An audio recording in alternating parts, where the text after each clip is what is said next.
Ladies and gentlemen, this concludes my opening performance. Now, without further ado, we may proceed to the trial of our god.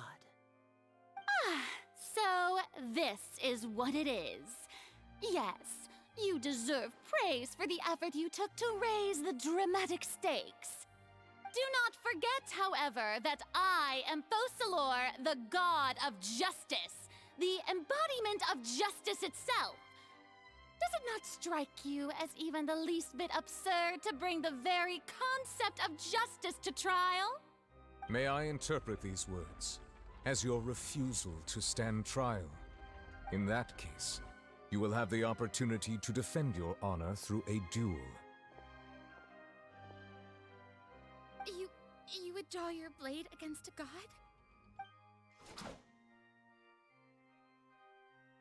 I see.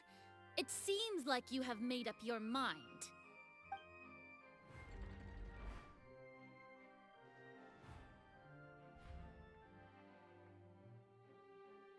Paimon can't believe it.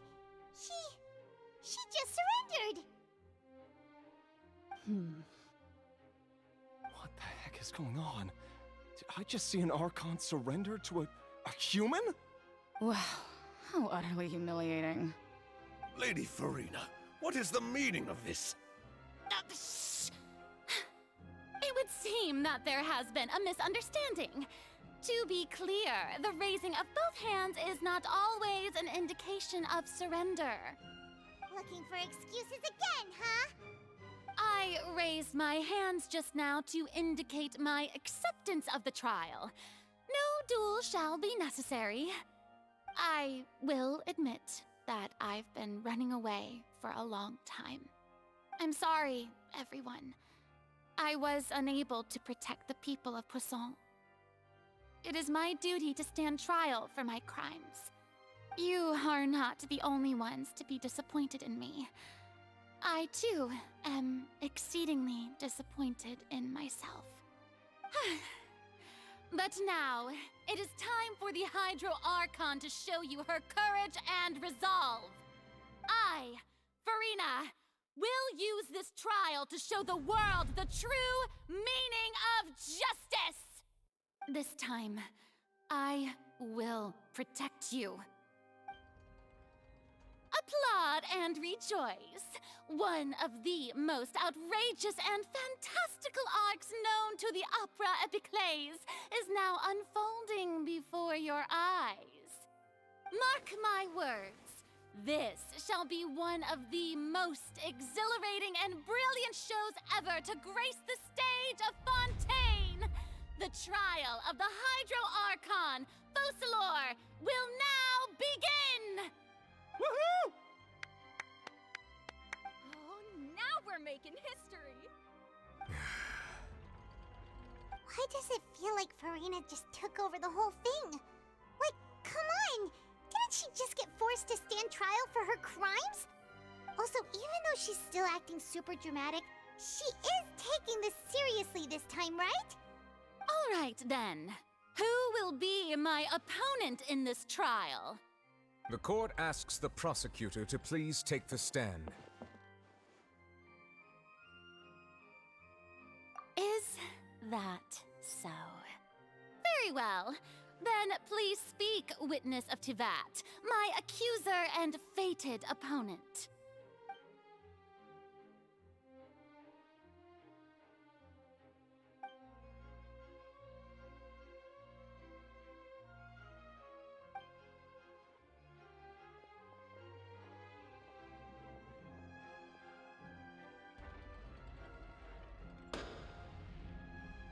Also, please allow me to ask, as a final question before the trial begins, just how much work did you do to force me onto this stage?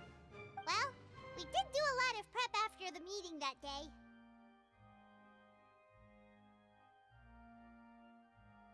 I can go over the tasks assigned to the Spina di Rosula, since they were rather straightforward and easy.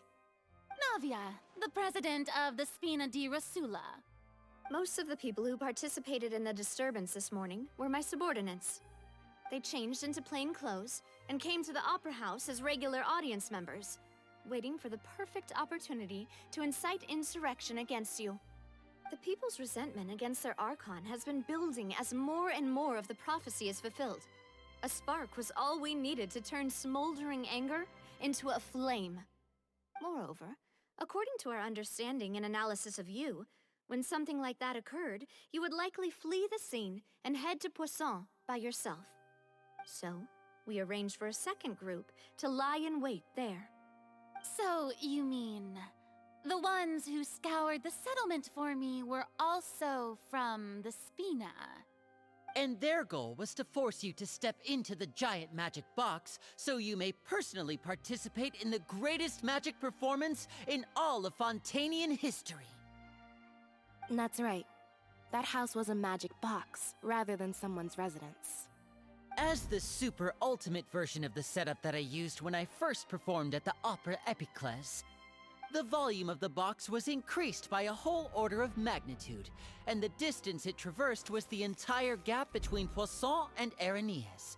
Its cargo, of course, was an Archon instead of a human. My thanks, Furina. Without your help, we could never have pulled off such an extraordinary performance. You're welcome? Of course, this performance was only made possible with Father's support.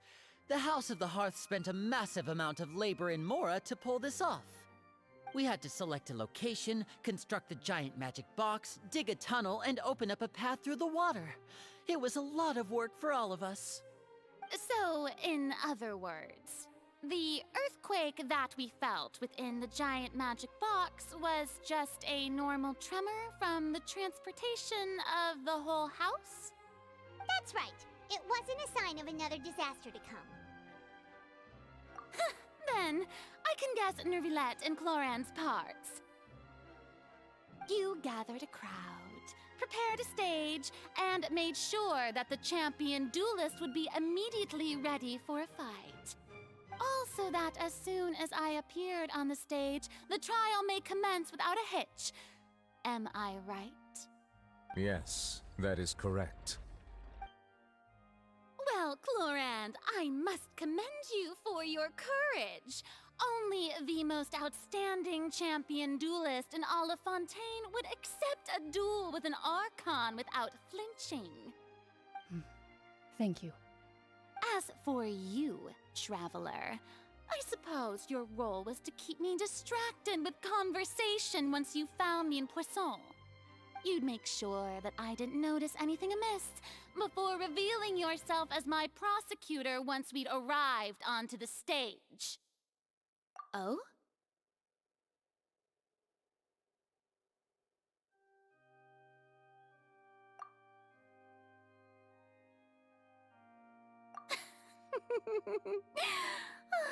Is that so?